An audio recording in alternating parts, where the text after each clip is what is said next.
Thanks for joining Wandering Wino. I'm Sean Burgett, and we're in Los Olivos today with Andrew Murray. Thanks so much for joining us, Andrew. Thanks for coming out. Appreciate it.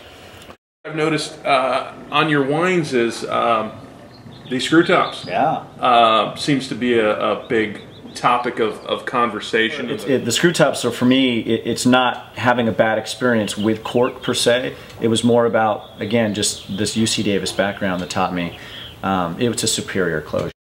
And then we said, you know what, let's be bold. And we were sort of copying Plump Jack at that time, to be honest, so it wasn't that bold. But we said, I'm going to put my Reserve Syrah, my most expensive, precious wine, in screw top as well. We did 50-50. And we made people basically buy a little bit of both, because what we found out is when presented or confronted with the opportunity to buy cork or screw, people go do what's comfortable. We liked the results. We liked the feedback. We definitely had some people that were really grouchy with us, saying, you know, I don't think you should do that. And I'm like, hey, we think it's a superior closure. We think it allows us to deliver the wine the way I intended it, the way it's supposed to taste, without any taint. And you know, at that time there wasn't as much research out as there is now about how effective they are. And so what I'd love to sort of share with you is the liner that we use. It's called Sarin X. There's Sarin Tin too, which is the more metallic looking one that's in there. And so we use the white one. This closure keeps the wine in very well, but it allows oxygen through.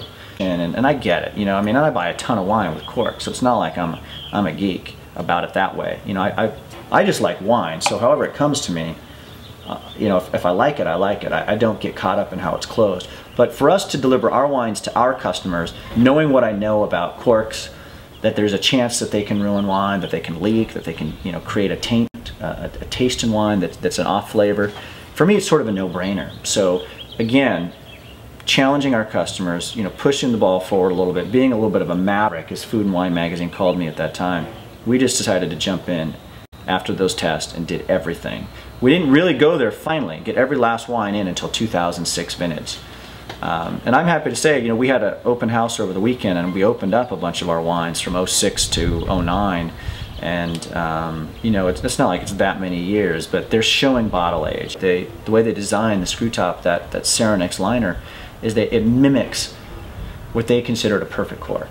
Some people are just completely opposed to it, and you get a lot of like, I don't mind drinking it at home, but you know, I'll never bring it as a hostess gift because, you know, so it's sort of like, there's sort of become people's dirty secret, you know, it's like, oh, I love screw tops, but I don't feel comfortable bringing it as a hostess gift to a party.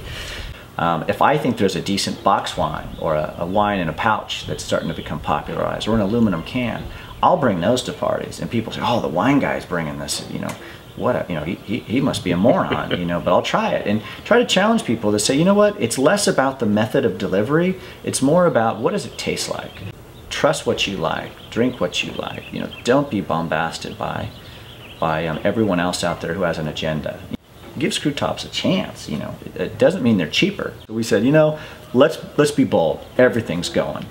We bought our own machine so that we could bottle ourselves. It was a huge investment. That's the other misconception. Corks are cost more than screw tops. They do, but when you add $250,000 bottling line to your investment, your capital, because you want to, you know, control the screw topping of your own wine, I'll never save money using a screw top. So it wasn't done to save money. There are some people that are traditionalists, and I get that. And I'm a traditionalist. You know, I love to open an old Bordeaux or an old bottle of Rhone wine, but I'd love to open up an old bottle of those wines under a corkscrew too. Again, I like wine, so I don't get feisty about how it's delivered to me. But when it's corked, when it's bad because of how it was closed, that bothers me. That really bothers me. It'd be fun to do something a little wacky, you know, to do something that challenges people even more than screw tops do, challenges people, you know, even more than, you know, being just the geeky little Rhone variety. And I really love alternative packaging. I love the concept of wine being, you know, delivered to people as fresh as possible. And you're seeing it today, and it's not even that wacky. You're seeing wines in one-way kegs, which are like the old Coors party balls. Clearly not for home consumption, those are pretty big, but for restaurants, there's a green factor in that. I think there's still room to do better wine in a box. I think a box concept is really cool, super green, especially for wine that's meant to be consumed right away. These are ways that other wineries and wine regions around the world are delivering wine, and it's sort of taking itself a little less serious and making it even more accessible for people.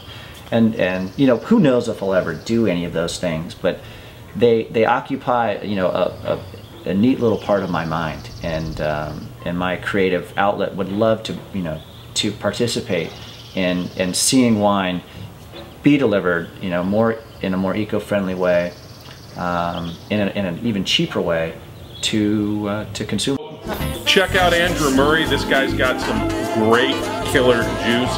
Thanks so much for joining us today. Thanks for taking time.